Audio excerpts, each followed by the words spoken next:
I've been waiting for this interview all day. Gotham Chopra is an author and a filmmaker, award-winning filmmaker. He did Tom versus Time, obviously. He's got a company with Michael Strahan and Tom Brady, the religion of sports media company. And he dives deep. He goes to the house. He goes inside the head of these stars. And the latest is Steph Curry. Stephen versus the Game, it's called, or Stephen versus the Game, out tomorrow on Facebook. Here's a clip from it. This is Steph talking about Tiger Woods and what he's impressed by. Here it is. I've never seen like a killer instinct like that, where you know you're the best, but still like searching for perfection. Like he changed the swing, even though he won like 6 straight tournaments and 3 majors out of 4 years, or does like the Tiger Slam and then changes the swing again because he feels like he can get better and more efficient. Like that was like an inspiration in terms of never really being satisfied. And we welcome in Gotham Chopra. What are the challenges? The NFL's culture is system over player. Yeah. There's almost like, hey, Tom, if you do a documentary, you're giving up secrets that Belichick will yell at you about. In the NBA, it's more star-driven. This stuff is understood. Was it easier to do the Steph Curry than the Tom Brady documentary?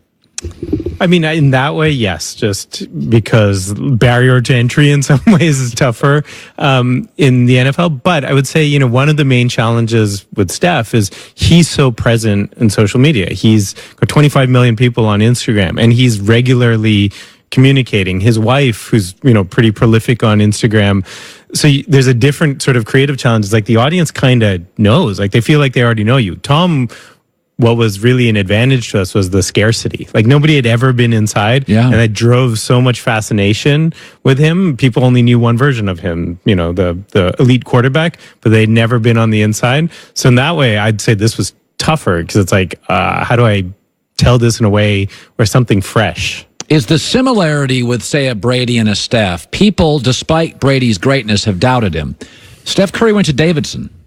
Did you sense the chip on the shoulder? Is that what drives him? I mean, I think, yes, absolutely. So there's always been this sort of David versus Goliath type of thing, this ruining the game. Now it's like his new thing. Like people have always sort of doubted him at every stage of when he was a little kid, he was too small. Then he couldn't get into like the big time programs. Then he kind of dropped in the draft. 2 other guys, got drafted. 2 other point guards got drafted ahead of him. Johnny Flynn and Ricky Rubio. I mean, just think One about team. that. Yeah. And so that's always, and so that chip is still on his shoulder. People sort of say, hey, like, who's the guy on this team? And, even on this current Warriors team. So I think, and that's by and large with elite athletes like Tom, like Steph, they always need to find that edge, especially when they've been so successful. Like, how do you keep it going? You mentioned Michael Strahan. Like, Michael Strahan always told me at the end I retired because not physically I couldn't do it, because mentally I couldn't find that thing to help motivate me. Tom, 42 years old, is still somehow finding that thing to motivate him, and Steph as well. I think I was, one of the things that was fascinating with Brady is how, and I don't like this word, I don't think it means much, but I'll use the word normal. Tom had a fairly pedestrian American life despite his wealth, supermodeling claim. Smoothies, watching film, into his job and kids. He's not a jet setter as much, although they have their Costa Rica stuff. But there was a certain middle American ethos or suburban ethos to it. With Steph, I've always felt he's as normal as a superstar can be. Yeah. Am I wrong there? No, Steph's the real deal. It's like almost like as a storyteller, as a journalist, you come in with a natural skepticism. Right. You're looking for vulnerability. You're looking for conflict. You're looking for something that doesn't seem right, so you can get under that and expose it. In some ways, Steph is like it's the real deal, and like his family is such a big part, and they're always there. Like his parents are such a part of his life still. At every game, his just like everything is authentic. It feels really like real, and that's refreshing and inspiring in a way. Like this greatness has a foundation that is very real. Gotham Chopra. Tiger's dad wasn't famous before we knew Tiger. Joe Montana's dad wasn't. You can go back to Koufax, Mickey Mantle, Tom Brady. Your dad was, and Steph's dad was. Yeah. So when you have strong fathers, did you ever during the Steph documentary think, I kind of know where he's going on this family thing, because you had a very strong point of view father raising you. Yeah, there's definitely that connection and that similarity. And Steph and I have kind of talked about that also. But there also is like, again, looking for that edge in a way. Like Steph grew up with a very different type of pressure than, say, LeBron. There's so many archetypes, and like there's the single parent version, like lift yourself with your bootstraps. LeBron is that archetype. Yes. Steph is the other archetype, is like growing up again a relative privilege, BMW, but now that comes with an expectation. Oh, you must be soft. Your dad, and his parents sort of talk about that. Like that's what people chanted when he was in high school. Daddy can't help you, sort of thing. Wow. So now there was that was his thing. Oh, now I got to prove myself because everybody has a certain expectation of me. And so you find that to be, and I relate to that for sure. Yeah. Did you learn something? Was there something there, a surprising tidbit? And I'll like, for instance, Tom Brady. There were a couple of things that I was like kind of wow moments. Maybe you had one with Tom. Was there a wow Steph moment? I think the wow Steph moment in general is like, you would think for this type of excellence on the basketball court, in my opinion, greatest shooter of all time, that there's a anatomy to that underneath. There's like such a consistency. You go to Steph's house after the game, it's like chaos. I mean, 3 little kids, a wife who's, having her career defining moment right now. It's like a train station. Like there's so much. He's not worried about like shoot around the next day. He's worrying about getting the kids to sleep, getting them to school in the morning. Early in the season when we were working on this, Aisha, his wife, she's doing her own. She's got a new show coming out on ABC. So she was here in LA, like taping for like 3 weeks. He was like Mr. Mom at the same time that he was trying to get the season started, and then he had dealt with an injury. Then there was like team stuff. And it was just like so much going on that like, it was interesting to sort of see, like, there's no moment to kind of evaluate this thing. There's just react to it.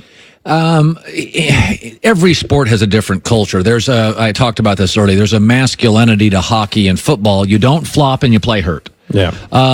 In basketball, in soccer, the soccer star, the NBA star, you flop. There's a finesse. There's an art to it. You would never play hurt. Don't risk the injury unless it's the finals, right? And I wonder with Steph being a star, he did something that was very rare. Hey, KD, you could be better than me. Join us. Yeah. That is unheard of in the NBA. I mean, it's just fascinating to me. And I think it separates him from even LeBron, even Michael, the willingness to go there. Does dad get credit? Are there nights where he gets tired of hearing, KD's better than you, actually? I think it's another source of motivation for him. Like, whose team is this? Who defines the culture of this team? He and KD are, no question, they're close. Let's go there. They are close. Yeah, for sure. I mean, they're teammates and they've had this level of success. You can't have that without having a chemistry. It doesn't mean they agree on everything. It doesn't mean like there aren't flare-ups across an 82 game. Although I would say with Steph, like he's so balanced. I'm not sure. He's sort of the peacemaker that comes in. It feels like that. Yeah, like that helps resolve. And I think the team, the leadership on the team, the coaching staff, management leans on him for that. Like they can only do so much, from a management perspective. They need who's the insider, who's the embedded guy, like on the bench or in the locker room. Yeah. So they depend on him. But yeah, I think Steph is still very competitive, and he made sacrifices for sure to bring in KD but he's a bigger picture guy. He's lived in the league almost like his entire life, and he knows how are guys defined. At the end, it's about how much they win, not how much, what was their statistics. And so, I think they also all have some perspective right now. Is like, no matter what happens, this is probably the end of this team, free agency, cap stuff, all of that sort of thing. Like you just can't do it forever. And so take advantage of this moment. And again, I think that's where he's able to put his ego, which is probably relatively smaller than everyone else's in the league, aside, but also for a bigger quest. An award-winning filmmaker, Gotham Chopra, author, filmmaker, grants us a couple of interviews a year, and I absolutely love it. Tom Brady and Steph Curry do not need Gotham Chopra to chronicle their life. How do you convince them to get inside the walls of privacy? I mean, it's a function of time, first and foremost. With, Tom, I had the luxury of many years. I'd known him for many years beforehand. what's cool now is like there's a credibility. It's like I've worked with Kobe, then Maverick Carter, who I know, Yeah. I would tell him the same thing. I'd say, I'm going to throw something at you, tell me if I'm a goofball. David Falk was a legendary attorney and then kind of ran the NBA for years. He tells a story about Michael Jordan, and I always feel this is where LeBron and Michael Jordan are very similar. At one point, when Michael came into the league, Magic was seen as the team guy and Michael as the individual star. Mm-hmm. And David Falk and Nike proposed to Michael Jordan. This was a lot of money back then. They said, we're going to give you $1 million to play Magic one-on-one. And David Falk and Nike thought it was brilliant. And Michael, within a minute, said, this is an awful idea. He goes, if I lose, I'm no longer the team guy or better than Michael. It kills my brand. And Falk and Nike, in the moment, said, oh, God, we're idiots. Michael knows his brand better than anybody. For sure. LeBron really, really knows. I said this about Howard Stern. Nobody knows Howard's audience like Howard. He knows what they like and don't like. I feel like LeBron really knows his fans, which I am one. I just thought there was a detour this year, and it was off-putting. I thought he got so into business. Now, by the way, do Kobe and LeBron have similarities to you? Yeah, I mean, drive to be the best, and not just in basketball. Really? I mean, look at what Kobe's doing now. I mean, it's amazing. He's won an Oscar. Incredible. He's a New York Times bestseller. I'd say LeBron. What's unique about LeBron is he's kind of, up until this year anyway, like doing both at the same time.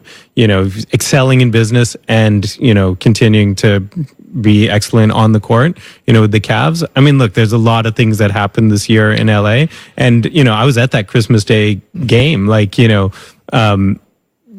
were in good shape, and then he got hurt. Yeah. And, he's a 34-year-old athlete. Like, it's tough. And then other guys got hurt. It's just like, but they were, you're talking to a Celtics fan. I was not exactly rooting for that, but I was impressed. And then the wheels came off. Finally, a question again on Steph.